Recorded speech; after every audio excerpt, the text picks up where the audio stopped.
Nous allons aborder plusieurs types de raisonnement. Tout d'abord, le plus classique est le raisonnement direct.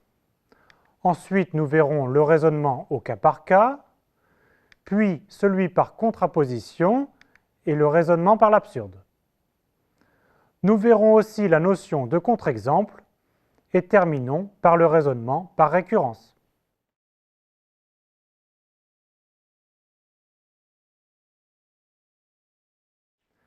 Le raisonnement direct est celui que vous utilisez le plus souvent.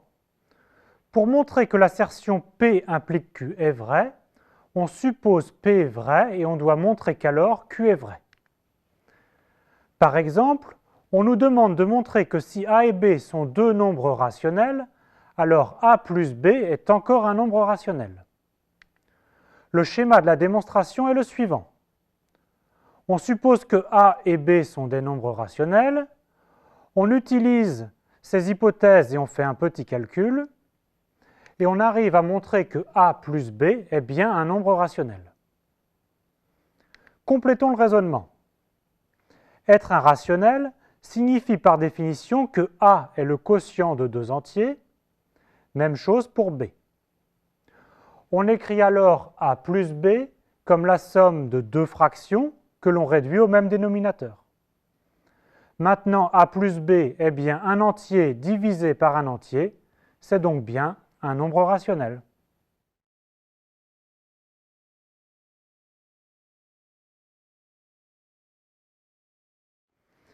Passons à la démonstration au cas par cas. Pour démontrer qu'une assertion P de x est vraie pour tous les x d'un ensemble E, on le démontre d'abord pour les x appartenant à un sous-ensemble A, puis pour tous les autres. Voyons ce que cela donne sur un exemple. On doit montrer que pour tout réel, valeur absolue de x moins 1 est plus petit que x carré moins x plus 1. Comme c'est souvent le cas avec la valeur absolue, on distingue deux cas. Tout d'abord, le cas où x est plus grand que 1, puis le cas où x est plus petit que 1. On aura donc traité tous les x réels. Voyons le premier cas.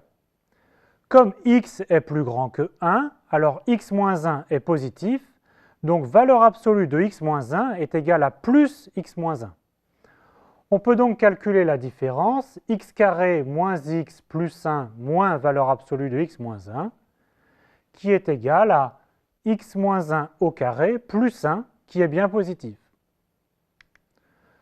Dans le cas où x est plus petit que 1, alors x moins 1 est négatif, et donc valeur absolue de x moins 1 est égale à moins x moins 1. La différence x carré moins x plus 1 moins valeur absolue de x moins 1 est égale à x carré, est toujours positive dans ce cas aussi. La conclusion est toujours la même.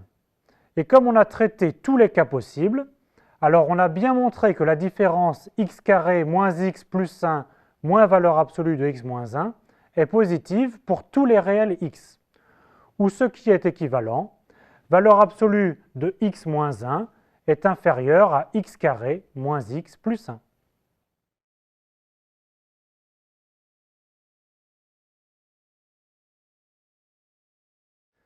La contraposition est basée sur l'équivalence entre l'assertion P implique Q et l'assertion non Q implique non P.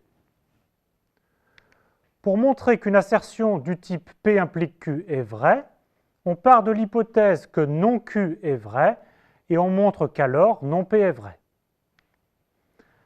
Appliquons cette méthode pour démontrer que si n carré est pair, alors n est pair. Voici le schéma de la démonstration. Nous supposons que n n'est pas pair et nous devons aboutir à n carré n'est pas pair. En détail, comme nous supposons que n n'est pas pair, alors n est impair.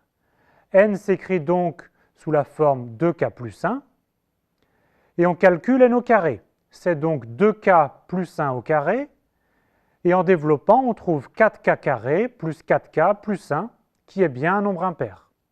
Donc n carré est bien impair. Nous avons montré n non pair implique n carré non pair. Par contraposition, nous avons montré l'assertion équivalente n carré pair implique n pair.